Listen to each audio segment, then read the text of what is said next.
বন্ধুরা, আপনারা সবাই কেমন আছেন? টেস্টি বাংলার আজকের পর্বে আপনাদের সবাইকে স্বাগত। আজকে আমি তৈরি করতে চলেছি দই। অবশ্যই এটা মিষ্টি দই, তবে এটা একেবারে নতুন ধরনের দই এবং নতুন ফ্লেভারের।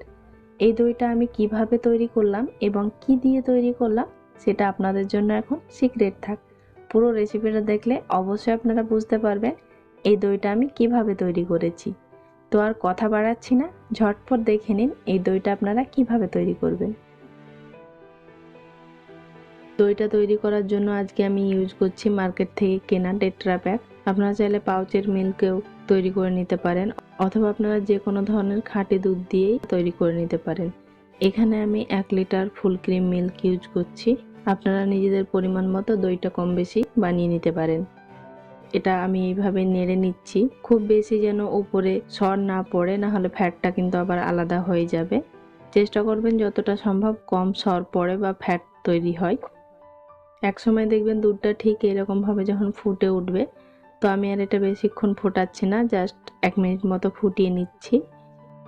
এবার আমি এই দুধটাকে সাইডে রাখছি। এবার আমি চিনির শিরাটা তৈরি করে নেব।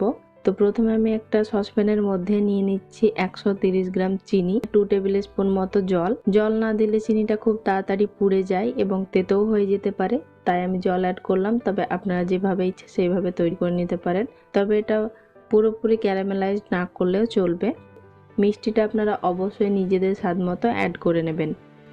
যখন দেখবেন ঠিক এরকম একটা বাবলস তৈরি হয়ে যাবে, সেই অবস্থাতে আমি অ্যাড করে দিচ্ছি সামান্য পরিমাণে একটু ইয়েলো ফুড কালারটা চাইলে আপনারা স্কিপ করতে পারেন, অথবা এর থেকে একটু বেশিও ইউজ করতে পারেন, তবে আমি পরিমাণে খুবই সামান্য ইউজ করছি। তবে এটা এখনও যেহেতু ক্যারামেলাইজড হয়নি, তো আরেকটু সময় ধরে চিনিটাকে একটু গরম করে নেব। এটা ধীরে ধীরে কালারটা চেঞ্জ হতে থাকবে। এই কালারটা ইয়েলো থেকে দেখবেন অনেকটা অরেঞ্জ কালারের দিকে চলে আসছে। দেখতে পাচ্ছেন এই কালারটা কিন্তু অনেকটা অরেঞ্জ কালারের মতো হয়ে গেছে। বেশ কালারটা চেঞ্জ হয়ে গেছে এবং চিনিটা সম্পূর্ণভাবে মেল্ট হয়ে গেছে। এটা কিন্তু পুরোপুরি ক্যারামেলাইজড করার প্রয়োজন নেই। এবার এই ক্যারামেলাইজটা আমি সরাসরি দিয়ে দিচ্ছি দুধের মধ্যে এক জায়গাতে না ঢেলে চারিদিকে একটু ছড়িয়ে দিলে বেশি ভালো হয়। দুধের মধ্যে দেওয়ার সঙ্গে সঙ্গে কিন্তু এবার এই ক্যারামেলাইজটা গোটা বেঁধে যাবে, তো সেটা নিয়ে ভয় পাওয়ার কোনো কারণ নেই। এটা কিন্তু ধীরে ধীরে আবার কিন্তু মেল্ট হয়ে যাবে। সঙ্গে সঙ্গে কালারটা ঠিক এইরকম এসেছে, তবে যখন চিনিটা সম্পূর্ণভাবে মেল্ট হয়ে যাবে তখন কালারটা ঠিক এইরকম একটু হলদে টাইপের এসেছে।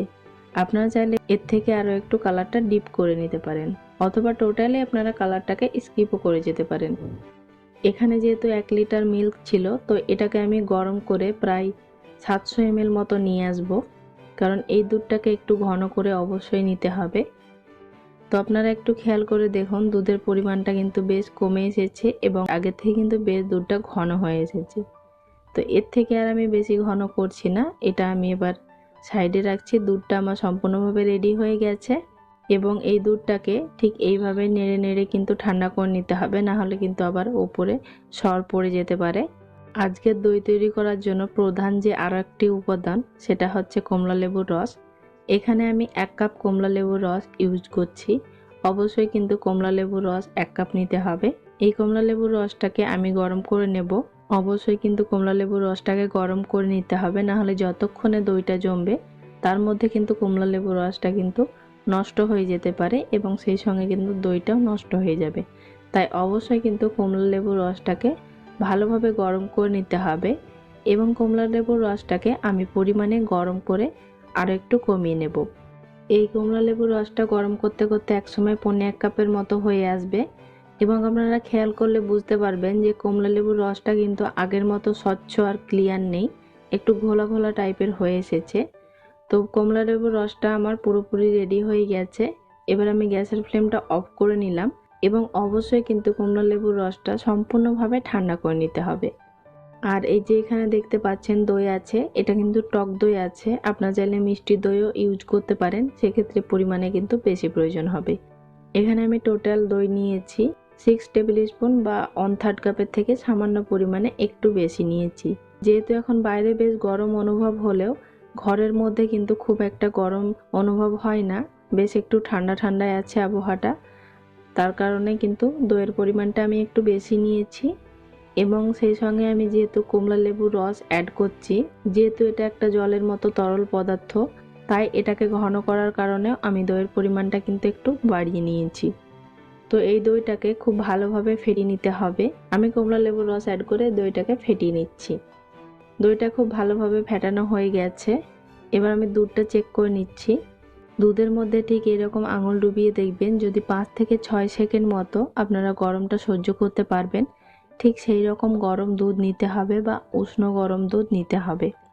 এবার আমি এর মধ্যে অ্যাড করে দিচ্ছি কমলা লেবুর রসটা, সেই সঙ্গে ফেটানো দইটাও অ্যাড করে নিলাম।